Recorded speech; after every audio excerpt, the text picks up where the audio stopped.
Welcome all to this episode of Roots to Roos. And on today's episode, we are joined by Mr. Sahil Choudhary. He is an Indian chartered accountant working in Germany. He is joining us from Frankfurt. Well, a lot of things which can be said about Sahil, but recently, one of his comments became quite viral. Why did he say so? What was the comment? We tell you all, and Sahil is joining us. Sahil, well, you pointed out India's UPI system is very criminally underrated. Why did you say so? What are the overall your feelings or your observations about India's UPI system when you are in Germany?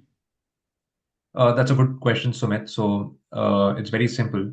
From the point of view of an Indian who spent most of his life in India and used the UPI system ever since it was incepted, I never could really truly recognize its potential and the ease that it brought to my life until and unless I moved abroad. When I moved abroad, I was able to compare it against a different standard. Paradoxically, I moved abroad to one of the most advanced countries in the world, which is Germany, the third biggest economy, top five countries in almost all sorts of major indexes. Um, and then I realized that Germany, interestingly, runs on cash. So the majority of Germany still runs on cash. You really have to withdraw money from the ATMs. Then, if you want to open a bank account at a major bank, you have to really wait in queue, get appointments. It's a tedious, document-heavy process that takes weeks. And although Germany has its own system of digital payments, but it's still not as efficient and streamlined as UPI. So when I had to transact in the German system, I understood the absolute privilege of the UPI system that we have back in India. It's something that we took for granted and maybe never really appreciated it enough. And that's exactly why I feel India's UPI is criminally underrated, which means simply means I personally did not appreciate it as much as I now appreciate it moving abroad. Even now, when I come back to India, it is so simple to simply pick up my cell phone and start making transactions all the time, every time, whether it be for my Uber, whether it be for something big as buying clothes from H&M, or whether it be something as simple as buying a samosa from a street side vendor. Everybody's on the UPI system. It is a wide net that has encompassed almost all citizens of India, and you can have transactions done in real time, bank to bank transactions. It has formalized the economy much more. It has brought so many people into the formal transactional ecosystem, and it's a two-way process. So it did not just help people access the benefits of the formal system, but it also helped government and banks access important data to analyze how the economy of the country is working, and it obviously provides really good data for and insights to make very good decisions, monetary and fiscal decisions. There's a digital transformation that has happened in India, which is Hmm. visible now across the Hmm. world. This is Hmm. something world should take note of, right?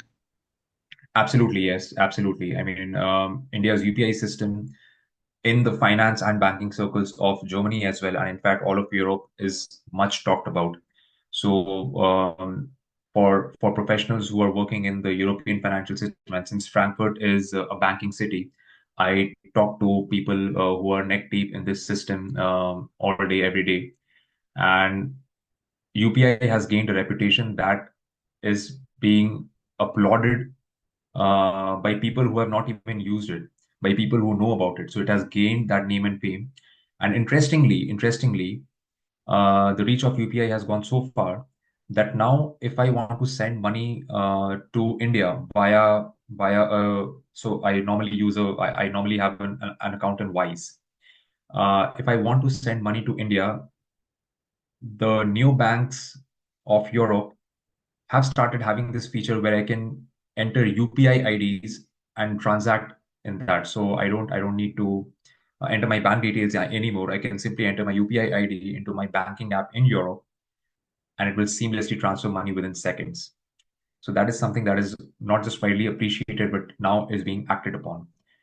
and um, and seasoned professionals in Europe, they're now taking, and I hear these things all the time in banking circles here, that they don't just talk about UPI, but they also discuss how can actionable steps, how can they learn from it and take actionable steps to implement something very, very similar.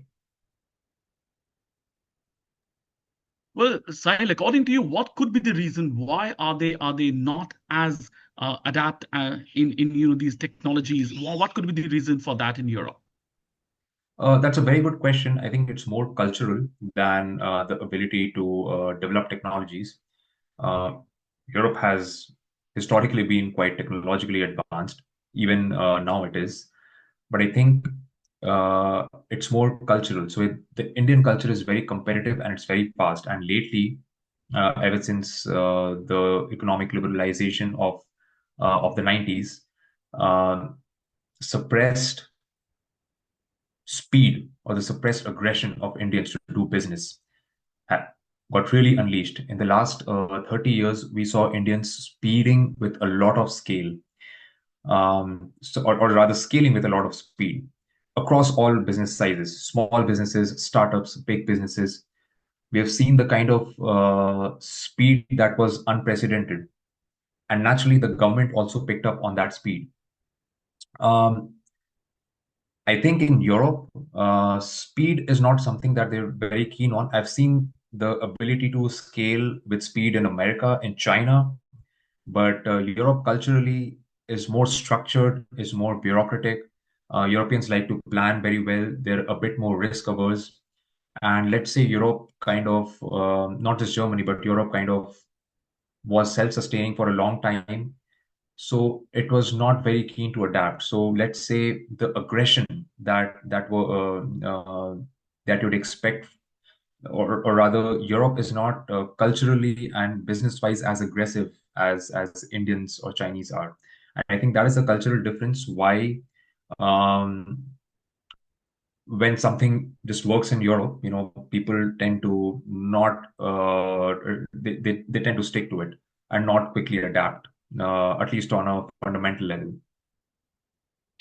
So to give more context to this answer, if there are small adaptations, like moving to Apple Pay from PayPal or moving to PayPal from cash, small adaptations are always there. But when it comes to fundamental changes, like quickly implementing something like a UPI or quickly implementing something like a big governmental policy that kind of changes fundamentally how an entire industry works. I think Europeans are a bit slow on that.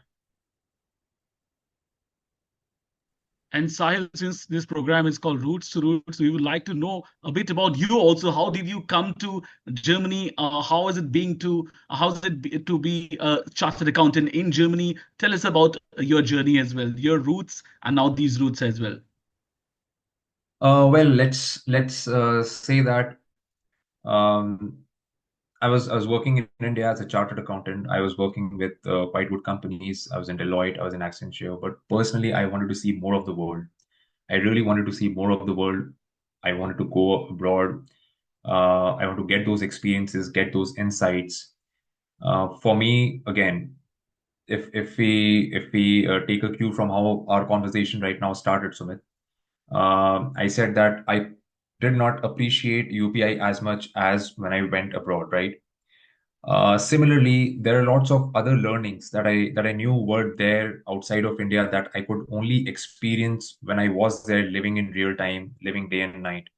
And when I had to decide where to go, I thought Germany was a good option. It kind of checked all boxes in terms of ease of immigration, in terms of opportunities, in terms of its standing in the global markets. So I moved to Germany, and as an Indian chartered accountant working in Germany, yeah, I also wanted to move to banking because it was something that I'd aspired for quite long.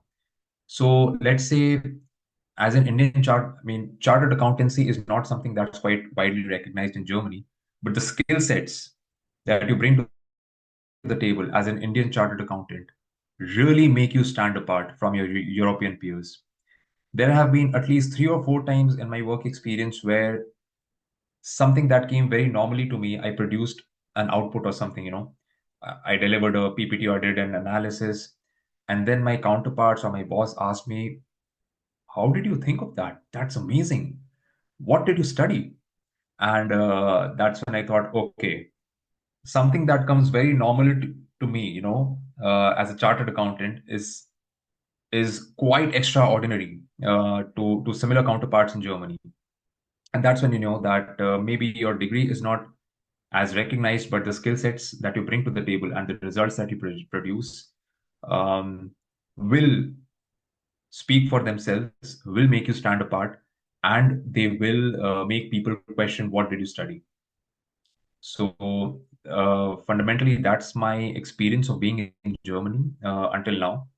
A CA working in a bank, um, and yeah, skill sets are skill sets. So maybe I don't directly use the knowledge of tax or accounts in this fintech firm that I'm working in, but the skill set, which is critical thinking and the ability to deal with complex data sets and make something meaningful out of it, these skill sets they come out in their full glory.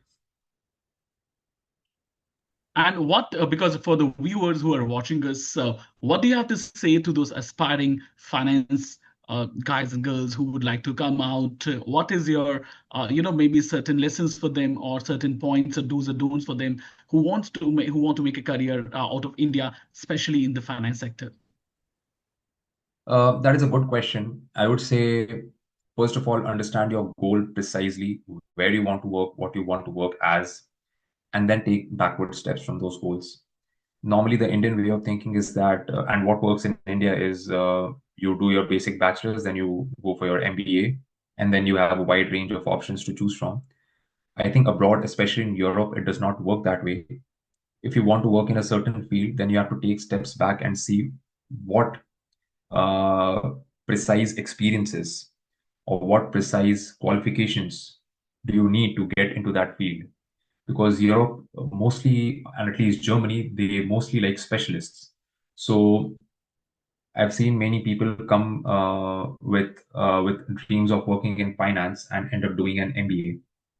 It did not work out for them because they would rather prefer, say, someone from Masters of Science in finance, right? So you basically figure out where you want to work and then see what precise academic qualifications contribute to that industry, and then you pick those fields to, or say those programs to educate yourself in, and that is the academic route. Um, and apart from that, Europe and the Western world in general is still very heavy on networking. So if you're already here as a student or even as a professional, network, network, network. Don't network just to get some benefit out of it, but network with a pure mind, just to learn, to know people, to know what they're doing. If you do it with a good heart, opportunities come to you before you even think about it. Europe and especially Germany does have a shortage of skilled labor. They are looking for qualified professionals.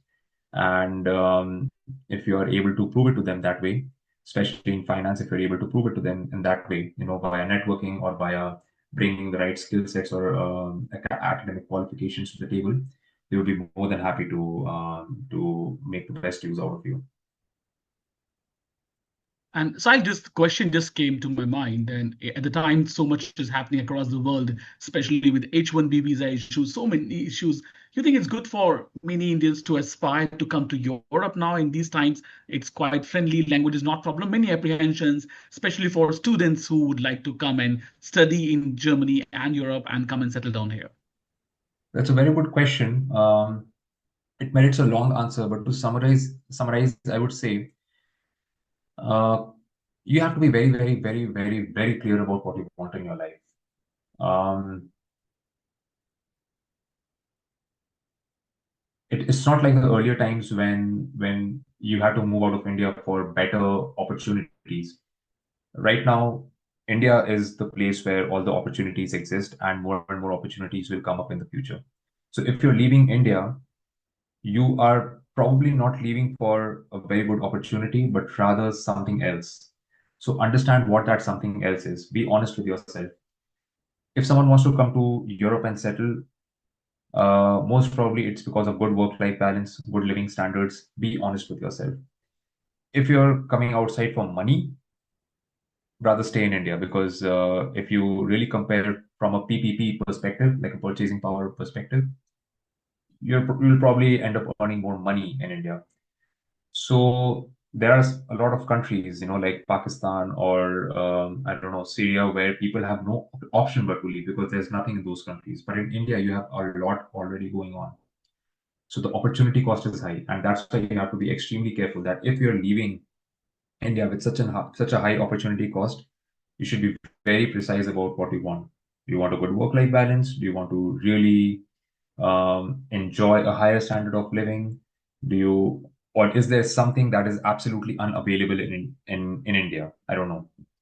So make sure, I mean, the reason for going abroad should not be what's there abroad, but rather what's not there in India, because India has a lot in these times. If you ask me, I came abroad because I really wanted to see more of the world. It is something deeply, deeply personal. If I had not come abroad, I would have always regretted it. Um, so yeah, for me, that was the reason, and not that there are like much better economic opportunities abroad. No, I really wanted to see more of the world, and so true to myself, I came here and I'm living my life here. And similarly, you have to be honest to yourself. I think that would be the most uh, the answer that is most mature in this case. Very valid point, Sahil. It's important, and we are also quite quite not surprised, but yeah, we didn't know many things about these thoughts in the people's mind as well. That's all from our side. But anything you would like to share from your side, your personal experience, your message, your learnings, anything you would like to share with the viewers here? I would say that lately, what I've been doing on my LinkedIn is I'm a very honest guy. I really like sharing my experiences. Um, I So I've been writing a lot on LinkedIn about, hey, you know what, this is something I found really good in Germany. Hey, you know what, this is something I find really good about India. Um, this is what this is something that Germany can do better. This is something that Indians can do better. And I've seen that a lot of these discussions get blown out of context, and there's a huge, fight in the comment section where people start taking sides and they say, if Germany is so good, then why are you speaking of India? Then why are you, if India is so good, why did you go to Germany? Or if Germany is so good, then why do you speak so good about India? So what I always want to say is that it's never an India versus Germany or India versus anyone. You know, I think a lot of our problems will be solved in India if we stop comparing ourselves, but rather learn. We should understand what we are doing good. We should understand what, say, Germany or Europe or Americans or Chinese are doing good, and not make comparisons, not be insecure. We should have a proactive learning attitude that, hey, you know what, Germany built a very good railway system and that kept housing prices low. That moved pressure away from the cities. Can we learn from that? Can we do something about it? It's a very good thing. I want to share the best of what I learn here abroad and use it for my country. That's always my approach.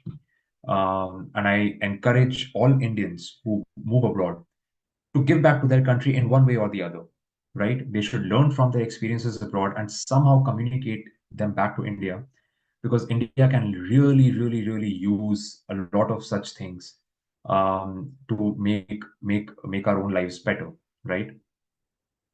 So let's not always debate. Let's discuss. Let's learn from what the world is doing. Let's keep highlighting our strengths with humility, with a learning attitude. Well, that was very good talking to you, Sahil, and appreciate your honest answers. Great to have you on the show today, and wish you all the very best. Thank you joining once again to VOA World on Roots to Roots. Thank you.